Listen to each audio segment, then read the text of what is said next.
ang tatlong automatic transfer switch. 1, 2, 3 na iba't ibang variants o model na puro from Taxnel ay nasira in just over 3 months, the longest. Sino pa kaya ang bibili ulit nito? Una sa lahat, mag-subscribe muna kayo sa aking channel para suportahan ito. You may also join this channel as a member to avail of exclusive perks like priority in comments reply and early access or exclusive access to some videos for members only. You can also help fund some projects here by sharing super thanks. Wow! Ito yung una kong ATS from Taxnel that I was so happy at first because ang kanyang transfer speed ay parang UPS, uninterruptible power supply sa bilis. Wala siyang putol o interruption sa kanyang connection. Pero in just over 3 months, nasira ito. May nasusunog sa loob at hindi na siya mag-automatic transfer from main to reserve. Ang sunog niya ay nasa reserve side. Now lately, di na rin ito nag-automatic transfer from reserve to main. So, ang ginagawa ko nito ngayon is manual na lang ang pag-transfer ko dito sa power sources. At ito, papalitan ko na rin. Ito yung pangalawa kong ATS na Wi-Fi version na sira to in just 2 months only. Nasunog yung isang component sa kanyang power board para sa isa sa mga solenoid sa loob nito.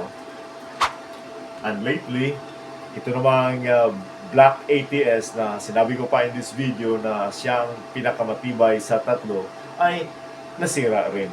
At ito yung video na pinadala ko sa seller to report the damage.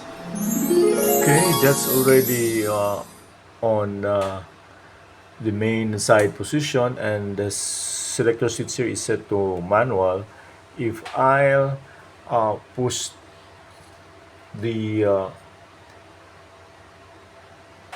manual switch from manual to auto, then the light here turns on. I'll try to turn off the power here so that the main side will have no power. You see, I've got no light. my lamp here is turning off. Okay, you see, it's not functioning at all. Okay, then if I go back to manual and I'll set to the manual position or to the reserve side, it won't, it's stuck. Okay, it's stuck there. Ginamit ko pa rin ito for a few days kahit nag-stuck na itong kanyang selector dito kasi hinintay ko pa na makabili ako ng pampalit.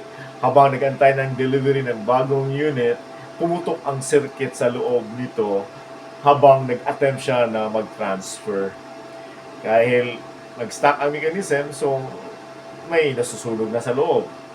Nang dumating yung GEA Digital ATS, pinalitan ko na ito at meron akong nakita.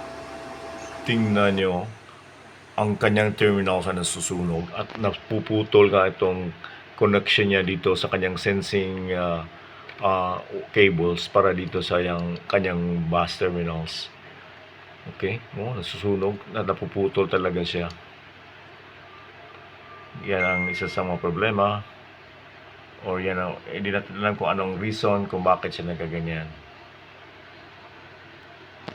Mahigpit naman ang pagkalagay niyan. So ito na, binuksan ko. At makikita dito, sunog, di ba?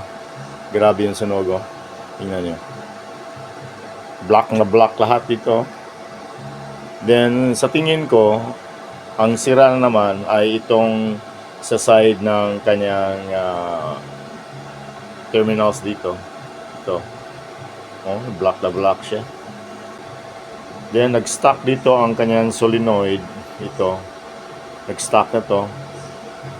Dahil nag-stuck siya, kaya pumutok. Kasi ang una nitong trouble is nag-stuck. Then, after a while, na mag-trigger ulit siya, pumutok na siya. Dahil doon sa nag-stock siya. Now, hindi man lang naglagay ng fuse ang Taxnel nito. Kahit na ng fuse resistor kaya, or yung ordinary fuse, para kung may overcurrent dito, may shorted, then puputok yung fuse. Wala eh. Wala siyang kahit kunting protection. Pareho to sa problema ng una kong ATS. At saka yung wireless na ATS din, yung smart na ATS, yung white. Yung smart Wi-Fi na ATS ay may pumutok din yung na component sa loob. Ganun rin. So, ang tatlo, puro pareho ang problema. So, ito na. Tinanggal ko. Sunog na sunog. Hindi mo matanggal tong board mula sa case kasi mahirap kasi dahil dito sa terminals niya. Naka-fit na fit talaga siya. Ito, tingnan nyo. Ito yung, hindi ko lang alam kung ano nasusunog dito. Hahanapin muna natin. Then ito yung nag-stock na ano niya, lever. Ang lever niya, yun.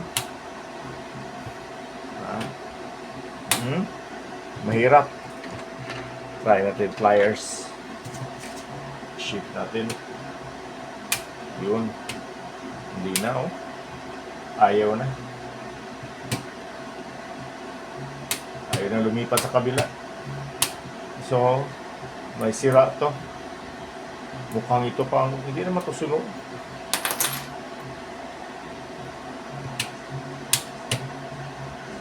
Ayaw talaga. Naniniwala ako sa kasabihan, twice is enough for a bright person. But in this case, kahit nasira na yung una kong dalawang ATS, bumili pa rin ako nitong pangatlong unit na nasira din. At hindi lang ako naka-experience nito. Meron isang DIYer na nakita ko yung video niya at sabi niya, yung kapareho siya sa una kong unit, nasira din. Then meron din mga nag-comment sa mga videos ko nito ng aking mga ATS na talagang ganitong klase, ganitong models na unit from Taxes ay madaling masira. So, enough is enough.